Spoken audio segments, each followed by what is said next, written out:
আসসালামু আলাইকুম রহমতুল্লাহ। কেমন আছেন সবাই? আশা করি আল্লাহর রহমতে সবাই ভালো আছেন, সুস্থ আছেন এবং নিরাপদে আছেন। সবাইকে আজকের ভিডিওতে স্বাগতম।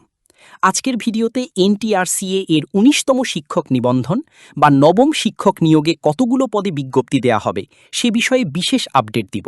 তাই সবার কাছে অনুরোধ, ভিডিওটি না টেনে সম্পূর্ণ দেখবেন। আর যারা আমার চ্যানেলে নতুন তারা দয়া করে আমার চ্যানেলটি সাবস্ক্রাইব করে পাশে থাকবেন। বেসরকারি শিক্ষক নিবন্ধন ও প্রত্যয়ন কর্তৃপক্ষের এনটিআরসিএ এর ১৯তম শিক্ষক নিবন্ধনের বিজ্ঞপ্তি প্রকাশের জন্য চাহিদা সংগ্রহ প্রক্রিয়া শেষ হয়েছে। ই রিকুইজিশনে মোট ৭৭,২২৭টি শিক্ষক শূন্যপদের চাহিদা পাওয়া গেছে। এসব পদের চাহিদা এসেছে দেশের ১৮,৬০৭টি শিক্ষা প্রতিষ্ঠান থেকে। বৃহস্পতিবার শিক্ষা মন্ত্রণালয়ে একটি সূত্র এ তথ্য জানিয়েছে।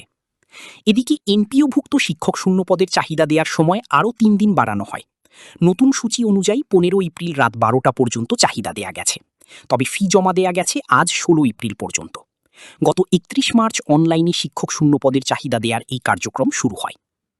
এর আগে শিক্ষক শূন্যপদের চাহিদা দেওয়ার বিজ্ঞপ্তি প্রকাশ করা হয়। তাতে বলা হয়েছে, নবম এনটিআরসিএ এর শিক্ষক নিয়োগের লক্ষ্যে বেসরকারি শিক্ষা প্রতিষ্ঠান, স্কুল, কলেজ, মাদ্রাসা, কারিগরি ও ব্যবসা ব্যবস্থাপনা থেকে এনপিওভুক্ত শূন্যপদের ই রিকুইজিশন সংগ্রহের কার্যক্রম গ্রহণ করা হয়েছে। ৩১ মার্চ পর্যন্ত শূন্যপদের চাহিদা শূন্য হওয়া পদগুলোর চাহিদা দেয়া যাবে। ৩১ মার্চ থেকে ১২ এপ্রিলের মধ্যে অনলাইনে চাহিদা দিতে হবে। সেই অনুযায়ী আজ রোববার পর্যন্ত শূন্যপদের চাহিদা দেওয়ার শেষ সময়।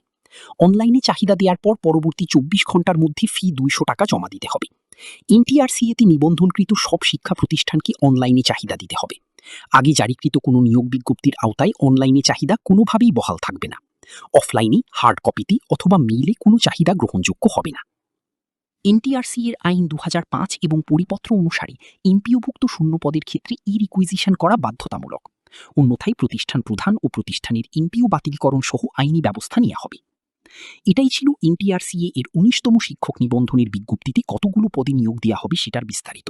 ভিডিও ভালো লাগলে লাইক, কমেন্ট এবং শেয়ার করবেন। সবাই ভালো থাকেন, সুস্থ থাকেন এবং নিরাপদে থাকেন। আল্লাহ হাফিজ।